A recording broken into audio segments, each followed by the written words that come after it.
Rain lashed against the windshield of a sleek black SUV, tearing down a muddy forest road in the Pacific Northwest. The storm raged with fury, wind howling through the pines, bending their branches like broken fingers against a bruised gray sky. Inside, Rick Johnson, a millionaire CEO with steel gray eyes and a face carved from ambition, gripped the wheel tightly. His tailored suit, crisp despite the chaos, clashed with the wildness outside. In the back seat, 3-year-old Sam whimpered, his small hands tugging at the seatbelt. "Daddy, where are we going?" His voice quivered, fragile against the tempest's roar. Rick's jaw clenched. He didn't respond. His mind churned with cold calculations. Sam's limp, his frail body, the way he'd never fit into the boardroom world Rick ruled. A son like that was a crack in the foundation of the Johnson legacy, a liability in a game of power and profit. This wasn't personal, it was business. The SUV skidded to a halt at the forest's edge, tires sinking into the mire.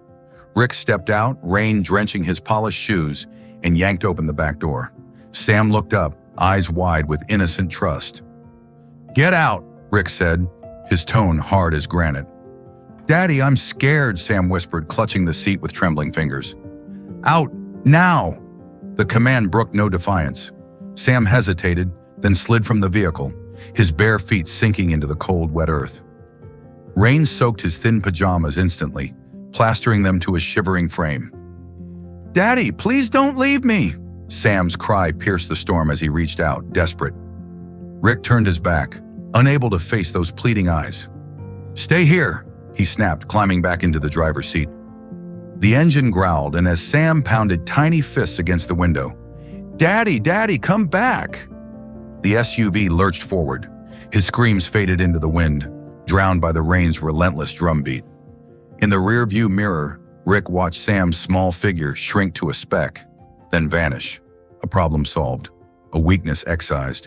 He told himself it was necessary, for the company, for the future. Sam collapsed beneath a dripping pine, sobs shaking his tiny body. The forest closed in, rustling leaves, distant howls, a living, breathing beast. Alone and abandoned, he curled into a ball, rain pooling around him like a mirror of his tears. But Sam wasn't meant to die that night. The forest, cruel and unyielding, became his crucible. At 3, with a weak leg and no one to save him, he should have perished. Yet a spark of defiance flickered within, a refusal to surrender. That first night, he crawled into a hollow log, trembling as wolves circled, their eyes glowing in the dark. Hunger clawed at him, but he found bitter berries and choked them down. Day by day, he learned, sipping from streams, digging for roots, reading the forest's dangers and its shadows. It forged him into something new, a survivor. Years passed. By 16, Sam stood tall, despite his limp, his frame lean and taut from a life of struggle. Dark hair hung over sharp green eyes that saw everything, every snapped twig, every fleeting chance. The forest had toughened him, but Rick's betrayal was the fire that kept him burning. It wasn't just survival now, it was a promise etched into his bones. Revenge. Meanwhile, Rick Johnson reigned from a glass tower in Seattle. At 45, he was the king of Johnson Enterprises, his name a byword for wealth and ruthlessness. His slicked back hair and bespoke suits masked a man fraying at the edges. Haunted by whiskey-soaked dreams of a crying child he couldn't silence. He'd built his empire on calculated cruelty, Sam just one casualty among many. Yet the higher he rose, the heavier the ghosts weighed. Then there was Dan Carter, a grizzled ex-Marine living in a weathered cabin deep in the woods. Scarred hands and a steely gaze spoke of a life forged in conflict. Dan was a loner, loyal to no one, until he found Sam scavenging near his land. He saw something in the boy, raw potential, a blade waiting to be sharpened. Dan took him in, teaching him to track, to fight, to wait. Together, they turned Sam's rage into a weapon aimed straight at Rick's heart. The cabin's air hung heavy with wood smoke and the musky scent of damp earth, a stark contrast to the polished, sterile world Sam was destined to invade.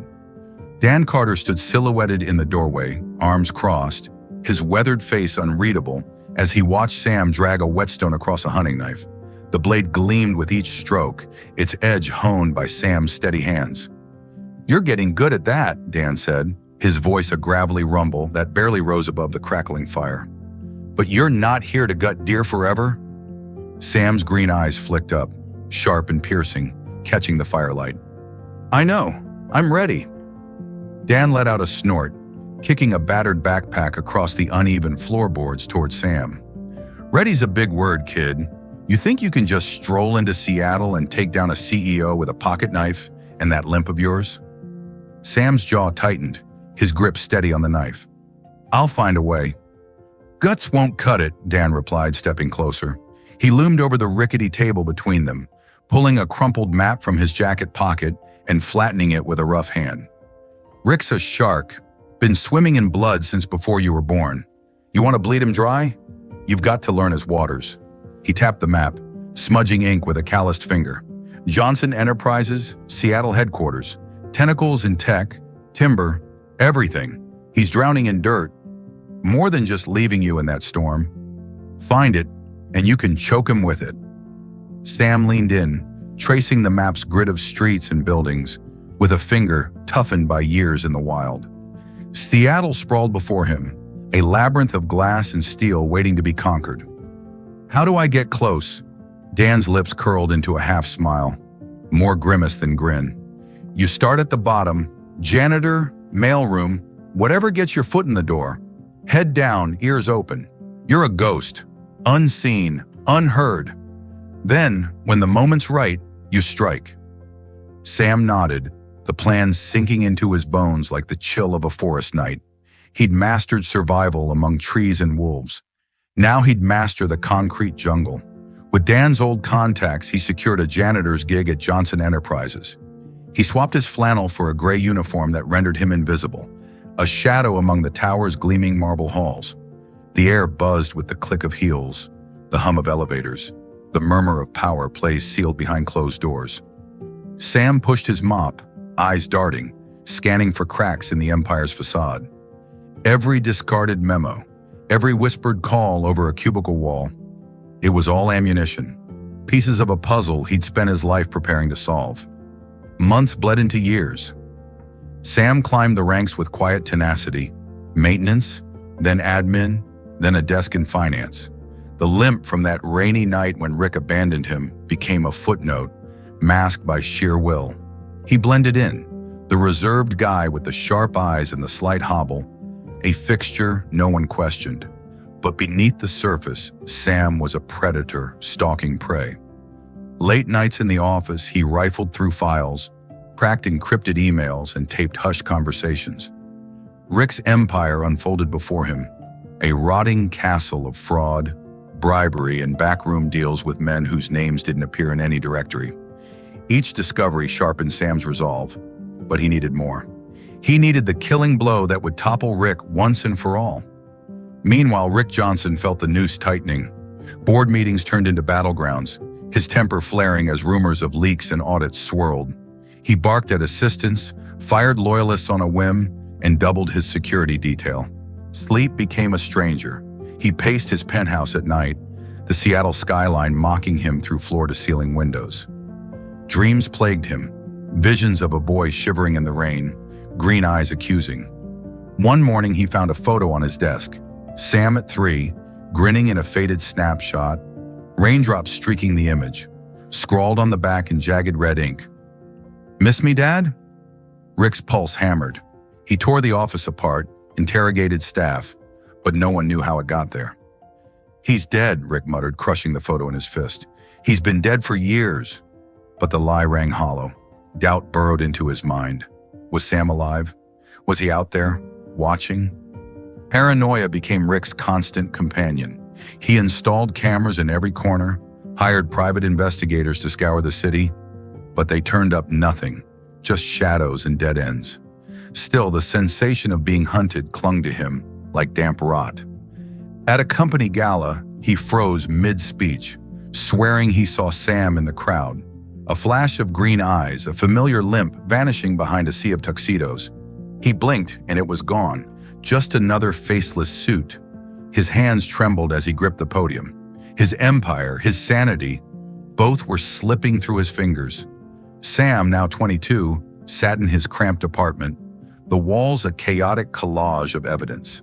Financial records, audio transcripts, photos of Rick shaking hands with men who didn't exist on paper. He had enough to bury Rick. Tax evasion, insider trading, even ties to organized crime. It could end Johnson Enterprises in a heartbeat. But this wasn't just about the company. It was personal. Sam wanted Rick to know who'd undone him. He wanted to see the terror in his father's eyes when the trap sprang shut. The annual shareholders meeting loomed on the horizon, a perfect stage. Rick would be there, preening under the spotlight, surrounded by his sycophants. Sam would strike then, in front of everyone, peeling back the mask to reveal the monster beneath. As the date neared, Sam's pulse thrummed with anticipation. Revenge was a scent on the wind, sharp and intoxicating. Yet in the quiet hours, doubt gnawed at him. Would toppling Rick's empire mend the jagged hole left by that rainy night? Would it erase the years of survival, the scars that ran deeper than his skin? Or would it leave him empty, a hunter with no prey, a victor with nothing left to claim? Sam shoved the thoughts down, burying them beneath his resolve. He'd come too far to falter now. The forest had taught him patience, precision, the art of the kill. Seattle was just another wilderness, and Rick was just another beast. The reckoning was coming, and Sam would be ready.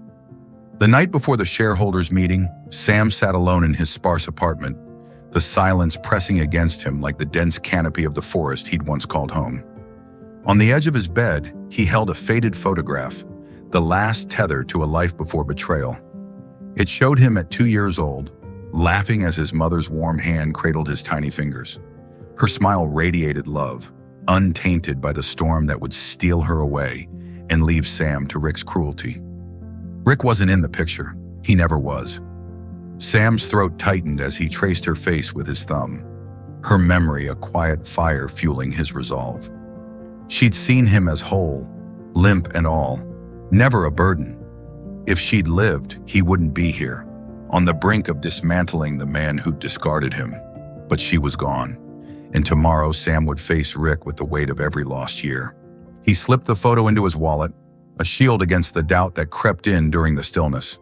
Tomorrow he'd step into Rick's world and tear it apart. Tomorrow Rick would remember him. Morning broke over Seattle, the sky a cold steel gray that mirrored Sam's mood. He dressed in a suit that chafed against his skin, stiff fabric, a tie like a noose. But it was a necessary disguise to infiltrate Rick's realm of power. In the mirror, he barely recognized himself, the wild boy of the forest replaced by a man with eyes sharp as a blade. He left the apartment, his limp barely noticeable, and headed for Johnson Enterprises. The tower loomed ahead, its glass facade reflecting the city like a trophy of Rick's dominion. Sam arrived early, blending into the stream of shareholders and executives pouring through the lobby. The air hummed with anticipation, talk of dividends and market shares. But for Sam, it crackled with the promise of retribution. He entered the grand conference room, a shrine to corporate excess. Polished mahogany tables gleamed under crystal chandeliers. Leather chairs cradled the elite, and floor-to-ceiling windows framed Seattle's skyline. Rick stood at the podium, his tailored suit a second skin, his smile a polished weapon. He greeted the crowd with a voice smooth as silk, spinning tales of prosperity that enthralled the shareholders. But Sam saw the truth, the faint tremor in Rick's hands, the quick glances toward the exits. Beneath the polish, Rick was a man on edge. Sam sat in the back row, his heart steady, his mind honed. The folder of evidence rested in his lap, its weight more than paper. It was years of pain distilled into proof. Rick droned on about quarterly profits, but Sam barely heard him. His moment was coming. When Rick opened the floor for questions, Sam stood, his movement silencing the room's murmurs. He limped to the front, each step deliberate, drawing curious stares from the crowd. Rick's eyes narrowed, a flicker of unease, or recognition, breaking his composure. "Yes?" Rick's tone was sharp, a crack in his veneer. He slipped the photo into his wallet, a shield against the doubt that crept in during the stillness. Tomorrow he'd step into Rick's world and tear it apart. Tomorrow Rick would remember him. Morning broke over Seattle, the sky a cold steel gray that mirrored Sam's mood. He dressed in a suit that chafed against his skin, stiff fabric, a tie like a noose. But it was a necessary disguise to infiltrate Rick's realm of power. In the mirror, he barely recognized himself, the wild boy of the forest replaced by a man with eyes sharp as a blade. He left the apartment, his limp barely noticeable, and headed for Johnson Enterprises. The tower loomed ahead, its glass facade reflecting the city like a trophy of Rick's dominion. Sam arrived early, blending into the stream of shareholders and executives pouring through the lobby. The air hummed with anticipation, talk of dividends and market shares. But for Sam, it crackled with the promise of retribution. He entered the grand conference room, a shrine to corporate excess. Polished mahogany tables gleamed under crystal chandeliers, leather chairs cradled the elite, and floor-to-ceiling windows framed Seattle's skyline. Rick stood at the podium, his tailored suit a second skin, his smile a polished weapon. He greeted the crowd with a voice smooth as silk, spinning tales of prosperity that enthralled the shareholders. But Sam saw the truth. The faint tremor in Rick's hands, the quick glances toward the exits. Beneath the polish, Rick was a man on edge. Sam sat in the back row, his heart steady, his mind honed. The folder of evidence rested in his lap, its weight more than paper. It was years of pain distilled into proof. Rick droned on about quarterly profits, but Sam barely heard him. His moment was coming. When Rick opened the floor for questions, Sam stood, his movement silencing the room's murmurs. He limped to the front, each step deliberate, drawing curious stares from the crowd. Rick's eyes narrowed, a flicker of unease or recognition, breaking his composure. Yes? Rick's tone was sharp, a crack in his veneer. Sam's voice cut through the stillness, clear and unyielding. I have a question. How do you sleep at night, knowing what you've done? Rick's smile froze, a fracture snaking across his facade. Excuse me? Sam stepped closer, clutching the folder. The fraud, the lies, the lives you've ruined. How do you justify it? Whispers erupted like a gathering storm. Rick's knuckles whitened on the podium. This is a shareholders' meeting, not a platform for accusations. Security, but Sam moved first. He slammed the folder onto the table, papers spilling like shrapnel. Let me show you. His words were a blade slicing through the room's tension. He began to read, embezzlement schemes detailing siphoned millions, falsified reports that propped up a crumbling empire, audio transcripts of bribes to officials whose names never graced a payroll. Gasps punctuated the air as the evidence piled up, each revelation a blow to Rick's carefully constructed world.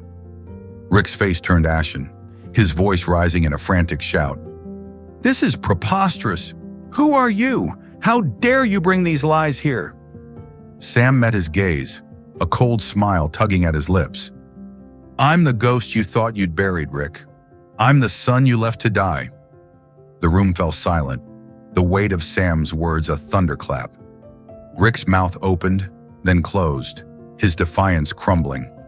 He was a puppet unstrung, dangling before the audience he'd once owned. Security! Rick's cry was a rasp, but Sam didn't waver. He scattered the folder's contents across the table. Emails, bank statements, damning recordings.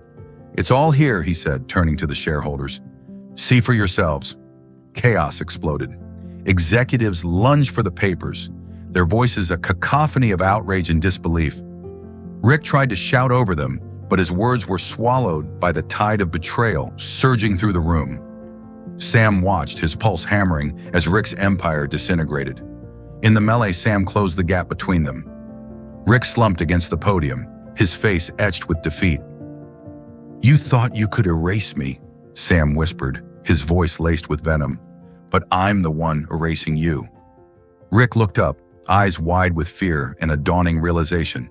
Sam, Save it. Sam turned to leave, the room's chaos swirling around him. Wait! Rick's voice pierced the din, shrill with desperation.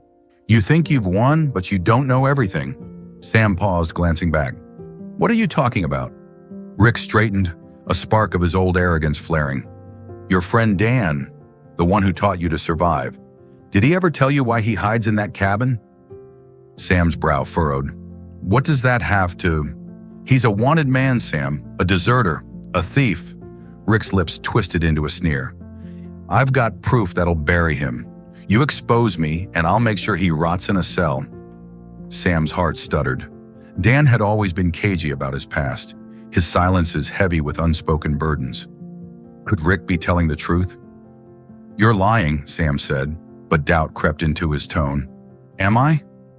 Rick stepped closer, his eyes glinting with malice. Test me. Release those documents, and Dan pays the price. The room's turmoil faded to a dull roar in Sam's ears. He'd sacrificed everything for this moment, but Dan was the closest thing to family he had left. Could he risk Dan's freedom for his own vengeance? His mind raced, torn between loyalty and the justice he'd chased for years. Then a memory flashed. A file he'd uncovered weeks ago, hidden in Rick's encrypted server. A forged document framing Dan for a crime he didn't commit, a failsafe Rick had kept in reserve. Sam had saved it, a precaution that now felt like fate. He reached into his jacket and pulled out a slim folder. You mean this? He tossed it onto the table. Your fake evidence against Dan? It's as worthless as your promises. Rick's face blanched as he recognized the document. How? I've been in your files, Rick. I know every lie you've told. Sam's voice was steel. You can't touch Dan. Not anymore. The last flicker of resistance died in Rick's eyes. He sagged, a broken man ensnared by the son he'd forsaken. Federal agents burst in, badges flashing, their commands cutting through the chaos. Rick Johnson, you're under arrest for fraud, embezzlement, and conspiracy. Handcuffs snapped shut, and Rick's empire crumbled to dust. Sam watched, his chest tight. He'd expected triumph, but the taste was bitter, hollow. Revenge had driven him for so long, and now, nothing. Just a quiet ache where satisfaction should have been. Outside, Dan leaned against a lamppost, his expression unreadable. You did it, kid. Sam nodded, his voice heavy. At what cost? He tried to. Dan cut him off with a raised hand. Don't worry about me. I've dodged worse than Rick's bluffs. He clapped Sam on the shoulder. You're free now. What's next? Sam gazed at the skyline, the city sprawling like an open wound. I don't know, he admitted, but I'll figure it out. The forest had taught him survival. Revenge had forged his strength, but now he had to learn how to live. The Seattle skyline shimmered under a rare autumn sun, its glass towers catching the light like beacons of a world Sam had never fully belonged to. He stood on the rooftop of Johnson Enterprises, the wind tugging at his suit jacket, carrying the faint scent of rain, a reminder of the forest that had both scarred and saved him. Below, the city pulsed with life, indifferent to the empire that had crumbled within its walls. Rick was gone, stripped of his power, his fortune, his name, but the victory felt hollow, like ashes in Sam's mouth. He'd spent years dreaming of this moment, yet now that it was here, the silence was deafening. Sam's fingers traced the edge of the folder tucked under his arm, the evidence that had sealed Rick's fate. It was more than just proof of fraud. It was the culmination of his life's work, the weapon he'd forged from pain and patience. But as he looked out over the city, he realized that revenge hadn't filled the void. It had only widened it. The folder felt heavy, a burden he was ready to lay down. He turned and left the rooftop, the door closing behind him with a soft click. The elevator ride to the lobby was a descent into the unknown. What came next when the fight was over? The doors opened to a lobby still buzzing with the aftermath of Rick's arrest. Employees whispered in clusters, their faces a mix of shock and relief. Sam slipped past them, a ghost in the chaos, and stepped into the crisp air of the street. Dan's truck idled at the curb, its engine rumbling like a restless beast. Sam climbed in, the folder landing with a thud on the dashboard. Dan glanced at it, then at Sam. You holding up? Sam shrugged, his gaze fixed on the horizon. I thought I'd feel different, lighter maybe, but it's just quiet. Dan nodded, shifting the truck into gear. Revenge is a hungry thing, devours everything, leaves you empty. He paused, his voice softening. But you did what you had to. Now you get to decide what comes next." They drove in silence, the city giving way to winding roads flanked by towering pines. The forest loomed ahead, a familiar embrace waiting to swallow them whole.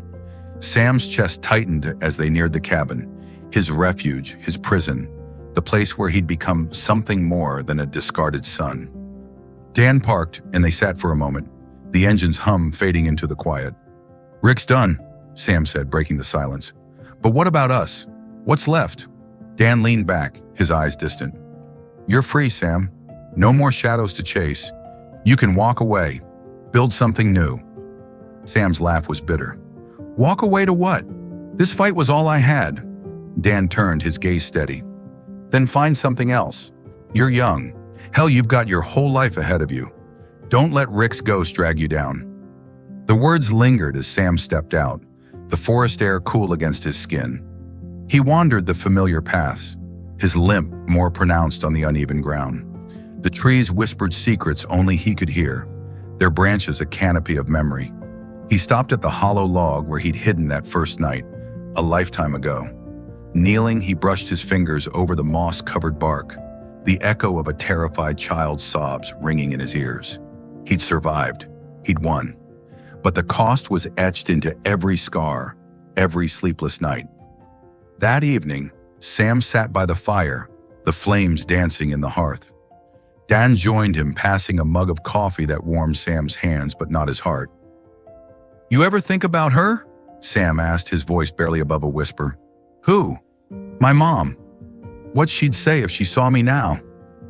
Dan's expression softened, a rare crack in his gruff exterior. "She'd be proud, Sam. You fought like hell. You didn't let him win." Sam stared into the fire, the light flickering across his face. "I used to dream she'd find me, that she'd come back and take me away from all this." He swallowed hard.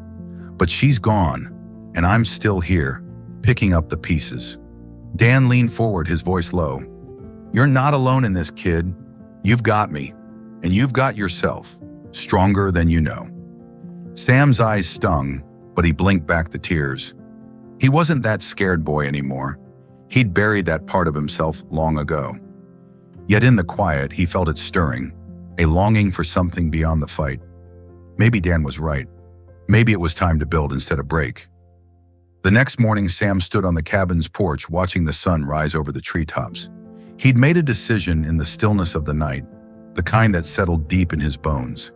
He found Dan chopping wood behind the cabin, the rhythmic thud of the axe a steady heartbeat. "I'm leaving," Sam said, his voice firm. Dan paused mid-swing, wiping sweat from his brow. "Where to?" "Anywhere, everywhere. I need to see what's out there, beyond this fight." Dan set the axe down, a slow smile spreading across his face. "About time. You've been tethered to this place too long." Sam's throat tightened. "You're not coming?" Dan shook his head. "This is my haunt, kid. But you've got wings. Use them." They stood in silence, the weight of unspoken words hanging between them. Then Sam stepped forward, pulling Dan into a rough embrace. "Thank you," he whispered, "for everything." Dan clapped him on the back, his voice gruff. "Don't get sentimental on me. Just don't forget to write, or whatever the hell kids do these days." Sam laughed, the sound raw and real. For the first time in years, it felt like hope. Months later, Sam stood on a bluff overlooking the Pacific, the ocean stretching to the horizon like a promise. He traveled north, then south, wandering through towns and cities, each step a shedding of the past. The limp was still there, a reminder of where he'd come from, but it no longer defined him. He'd found work in a small coastal town, fixing boats and mending nets. A quiet life, far from the corporate towers and the ghosts of his father's sins. One evening, as the sun dipped low, casting the water in shades of gold, Sam sat on the dock, a letter in his hands. It was from Dan, the handwriting as rough as the man himself. "Found something you might want. Check the package." Inside the envelope was a key and a deed to the cabin, now in Sam's name. A note followed. "It's yours if you want it, or sell it and run. Your call." Sam smiled, folding the letter carefully. He wasn't sure what he'd do with the cabin, but the choice was his, and that was enough. For now he was content to listen to the waves, to breathe in the salt air, to simply be. The forest had taught him to survive. Revenge had taught him to fight. But here by the sea he was learning to live. And somewhere, deep in the woods, the rain fell softly, washing the past clean.